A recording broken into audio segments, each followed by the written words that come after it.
All right, and that was another fantastic session. I think there's just so much that's been learned today, so much that's been discussed and debated, and it's really great that the storytellers had a really big part of the last session, and here we are with another session for storytellers again. I want to introduce my colleague and friend, Toni Kamau, who we are going to be speaking about climate money with, but in the context of storytelling.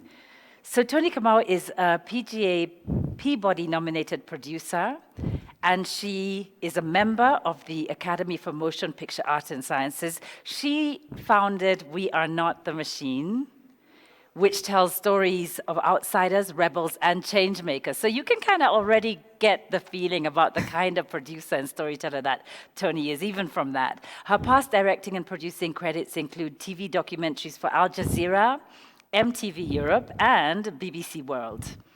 Softy, produced by Toni and directed by Sam Soko, premiered at Sundance in 2020 and was selected as the opening night film at Hot Docs in Toronto in 2020. I Am Samuel, a feature produced by Toni and directed by Pete Morimi. Actually, and incidentally, these are both filmmakers who were in our last session. I think you saw samples of their amazing work. Has recently had its European premiere at the BFI London Film Festival. Toni's currently in production on a documentary about home and belonging, and in development on 2 factual series, not 1 but 2, exploring the legacy of colonialism in Africa. And that's why I'm just so excited to be sharing the stage with you. Yeah, thank you for that warm welcome. I'm so happy to be here. Loved the last session, and yeah, was full of brilliant filmmakers. Sam, Soko, and Pete Morimi are some of the most incredible filmmakers, and Docubox grantees as well. So thank you. Yeah, no, thank you.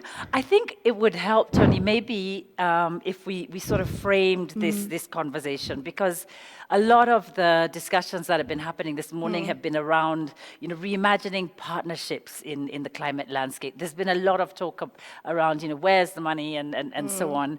It'd be nice to frame this conversation around what we're really looking at as storytellers when we talk about financing. So global nations, known as developed countries, are required to provide finances to support more vulnerable nations. But let's kind of open up the context so it feels, so our audience can just be on exactly the same page as us, when we're speaking about finances and why we need them. And actually, I think I'm going to just use an example from a film that changed conversation on climate. Which one? Which one? You want to know, right? Yeah. This is actually a film called An Inconvenient Truth. And that film was, I think it's a good 10 years, since more, 15 years. I think it was produced in 2006.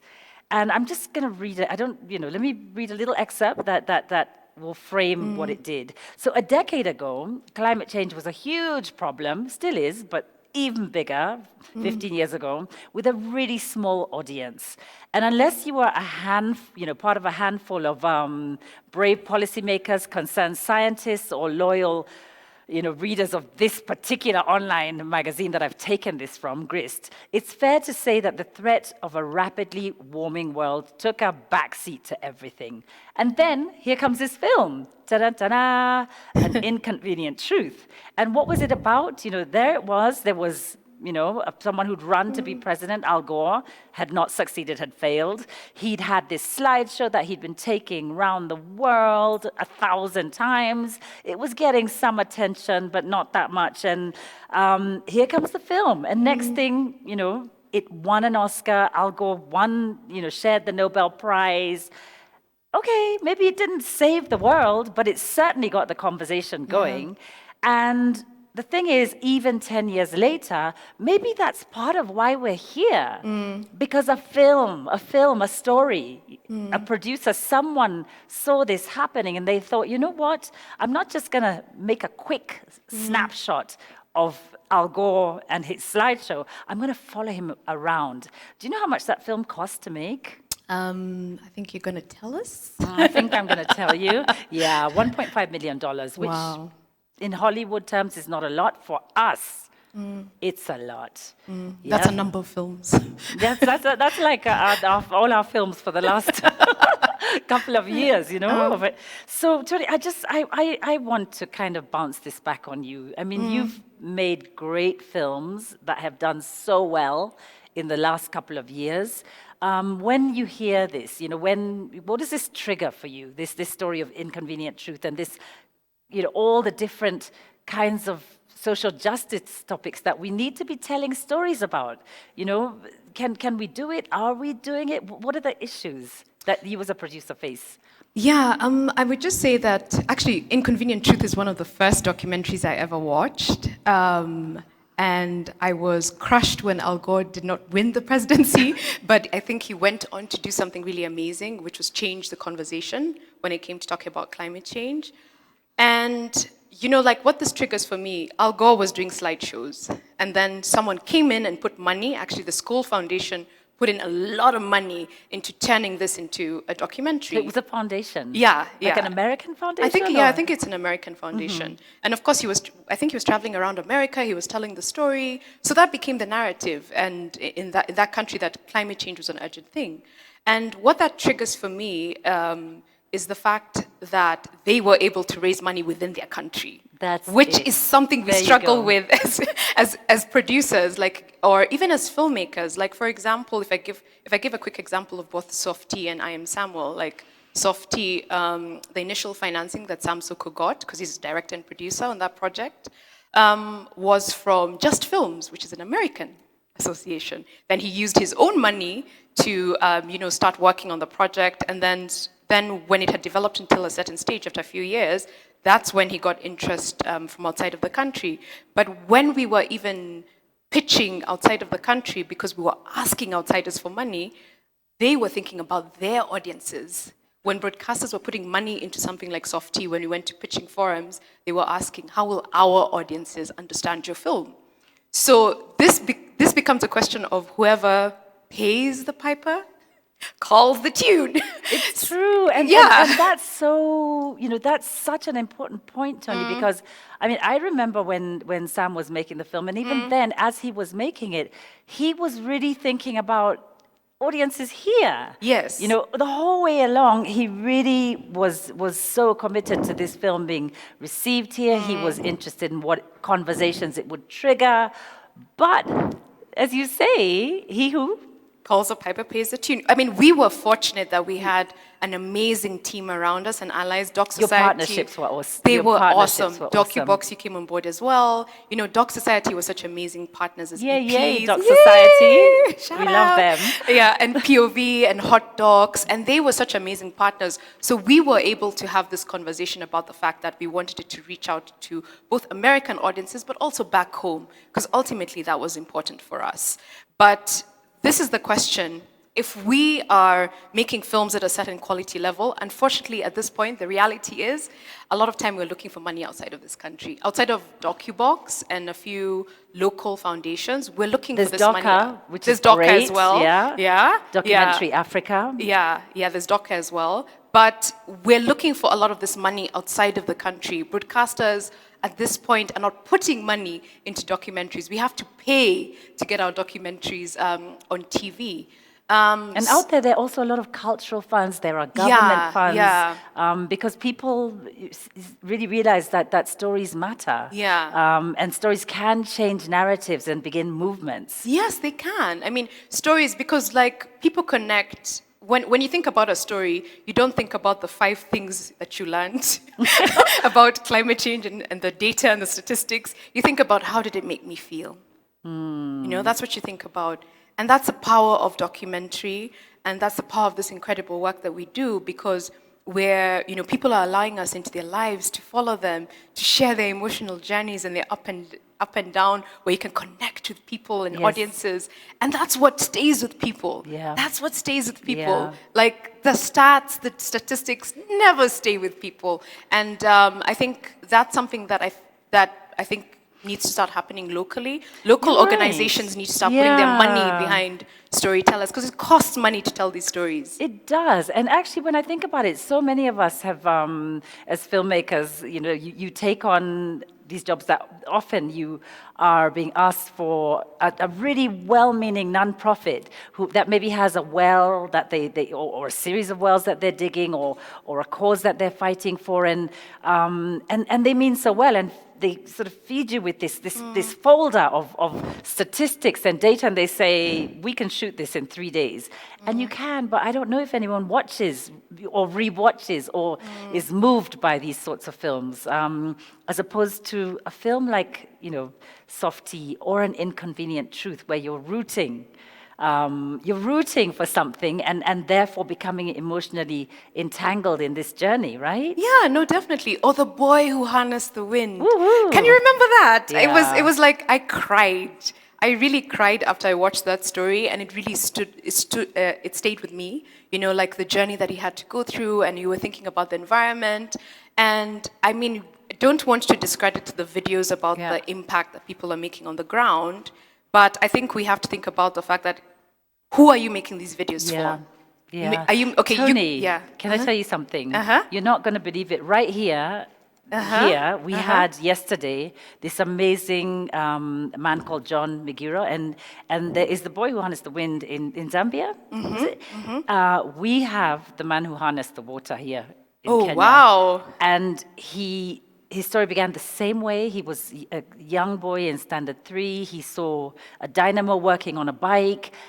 Today, he has this enormous hydro plant based on a waterfall in Murang'a, but we don't know about him because we made a little film about him, which we showed yesterday, but we need to make big films about people like this because they aren't the only ones. They're amazing, but we're just not telling enough stories about the amazing, innovative geniuses that we have right here in our midst, who are working actively to change the course of this continent. Yeah, I mean, that's amazing. I'm going to make sure I watch that documentary. Please do. It sounds great. Yeah, but what you're saying is true. Like, narrative change, we need volume, We can't have like one story being done. After we did Softie, we would love, I think Soko and I would love if 10 other people did like 10 different versions of Softie, so that we can start, changing the narrative and changing the conversation about like what we should be doing as Kenyans and what our stories are and the fact that we have agency.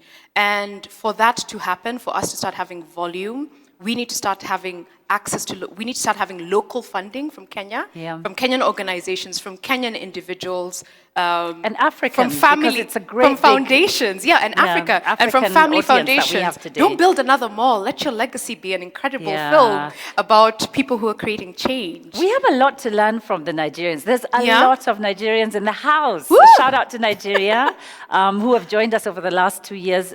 Guys, we really love what you're doing with your industry, and we're inspired by it. There's so much local support, local funding, local audiences. If we could also just take this energy that Nigeria puts into its films and find a way to make really great social justice films or other narrative films with and gather the larger budgets that we need to tell stories that can travel both locally, Pan-African, and on the continent and abroad, globally too. No, definitely. I mean, I was in Realness, which is a producers network, and one of the producers, Melissa Adeyemo, her film, Eyifome, which has done really well in the American film circuit. It was picked up for distribution, and it's a very Nigerian story about a family drama, and that was funded by a Nigerian family. There you go. They raised private financing from Nigeria, and I think that that's very inspiring in terms of the fact that they were able to raise the money locally. Do that thing. It's a self-belief that we have to take that fire that's been lit there and bring our matches and come and light those same fires in all 54 countries on the continent. Yeah, and so hopefully at the same time. She actually got support to make. What was this film? No, I mean they got about- support. They got support to produce the film locally. So it was two brothers who co-directed it, and they raised support like from Nigeria. They raised most of their money there. So that meant that they were the ones in control in terms of the narrative, in terms of talking about like what's important to them story-wise, in terms of talking about what's important audience-wise, because at the end of the day, this is both a creative enterprise, but there's also the business side of things. Yeah, and whoever finances the film, whoever finances distribution, whoever finances marketing is ultimately the one who makes the decisions. And as an African producer, and this is a conversation that we've been having as African producers in Realness, which was in Creative Indaba, which is a Pan-African network of producers. And the thing that we were saying was that we need to, stop begging, going with begging bowls outside and saying, please fund my film. But because money always comes with strings, and they will say, okay, we'll fund your film, but we want it told this way. Yeah. Yeah. Yes. Because we want it told for our audiences at the end of the day.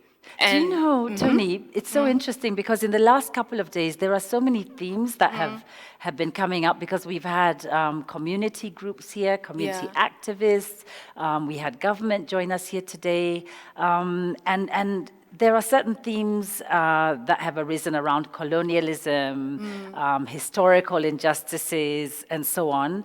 And you can tell us as much or as little as you want about a project that you have coming up, because I'm curious. You have a project that you're working on, which is really delving into colonial legacy. It's a brilliant project. But how easy do you think it would be to raise money for this abroad? Where would you prefer to raise money for this film that deals so much on colonial injustices with humor? It's very satirical. It's very funny.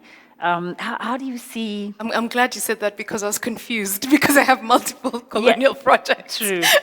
I'm talking about the one that just is the series. Maybe laugh out loud, but is so packed full of truth. So that project called Post-Colonial, so it's a satirical series looking at the legacy of colonialism in Africa, very many different touch points. We would ideally love for that money to be raised in Kenya. And we have been fortunate because the Kenya Film Commission is listened to Kenyan filmmakers, and they came up with a development fund to be able to fund development for different projects, TV, documentaries. There's an incredible slate of other people who have been funded. So we got our initial seed funding here, and we've been able to put together a writing room that reflects the kind of people that we want to be in the driver's seat of telling the story. If we had gotten funding elsewhere for development, then we wouldn't have had as much agency over how we choose to tell the stories. You wouldn't have been as brave. We wouldn't have been as you would brave. Have been, but you'd have had to spend a lot of energy fighting for why you want to tell this story this way, from your African perspective, with the truths that need to be told, right? Yes, no, we'd have spent a lot of time fighting, and because we had the space to start working on our development room and writing, and we hired this incredible researcher called Chayo Tayana, and Toni Kamau is also working on the project, an incredible Kenyan writer. We were able to really think about the stories that we want to tell and what we find funny. And when we pitched it to someone outside of the country, a potential commissioner, they said, "Oh my God, this is such a fresh perspective." And we were like, yeah, that's because it was funded locally. That's why it's a fresh perspective, because it's not a Western view of how we should talk about colonialism. Right. This is our gaze as Kenyans looking at something that's affected us and something that's a lived experience. So when it comes to climate change stories, if we want to have Kenyans as the heroes, if we want to have more Kenyans being portrayed as people with agency, money needs to come from here, because it's not going to come from anywhere else. Why would anyone else want? What is the motive? For someone else to put someone else's perspective at the forefront if they are paying for the story to be It's told. so true, you know, Yeah. and I'm hoping that everyone's, you know, sort of understanding just that subtle difference, because, you know, here the last couple of days we've been talking a lot about climate justice money, and the whole, you know, the whole theory or the whole truth about that is you know, carbon emissions have risen over the years, especially after the Industrial Revolution, of which we were not, you know, we're not in that mix, and up, you know, so all the emissions that have happened since then, or a lot of them, are really what helped develop the Western world. And so when, you know, we gather to ask where the climate justice money is, it's because richer nations have been like, oh, actually, we have been emitting a lot to get where we are, and to ask you guys to catch up, we're going to have to help, because you've only, you know, sort of put 5%, less than 5% of the emissions have been caused by Africa. But story is different, because even being able to verbalize that story, or the various other sort of stories of injustice, there's a position that we have that we need to be able to raise the financing for, right? So that we can have control over our narrative, and so that we can shape it from here. So I mean, that's really, really important, you know, to be able to, just be in charge, because we can't keep on begging. You know, Africa has to stop begging. Yeah, we are the greatest storytellers, but kindly give us money. Yeah. I want to ask you to close, because, you know, we do tell great stories, and we have lots of great proverbs, and there's one that something we talked about, that you were sharing a little earlier. Maybe you could close. Yeah, I mean, there's this famous quote or proverb by Chinua Achebe. Until the lion learns to write, then all the stories about hunting will glorify the hunter. Okay, I'm paraphrasing. But I would like to add something else to that. You want to work on Chinua Achebe's words? Yes, imagine. Okay, let's hear it. Let's hear it. Imagine, I want to do that. The audacity. But I would like to say, like, until the lion learns to write, then all stories will glorify the hunter. However, someone needs to pay for the lion's writing to be produced, to be printed, to be distributed, you know, for marketing. Like, it's not that story is not just going to travel on its own. Yeah. So what we need to say is that, yes, we have such amazing African creatives who are telling stories in Kenya, Nigeria, South Africa, Tunisia. People are telling incredible stories, but we need money backing these incredible storytellers. To turn those stories and that writing into productions that will move people. Yeah, that will move people, and that will change the narratives. Yeah. So, Toni, thank you. Yeah. Thank you so much. Thank you. This has been a pleasure, and I hope people with money have listened, and they will fund all of these different projects happening across the continent. We hope you're all hearing that. Yes. All right. Thank you. Okay, thanks.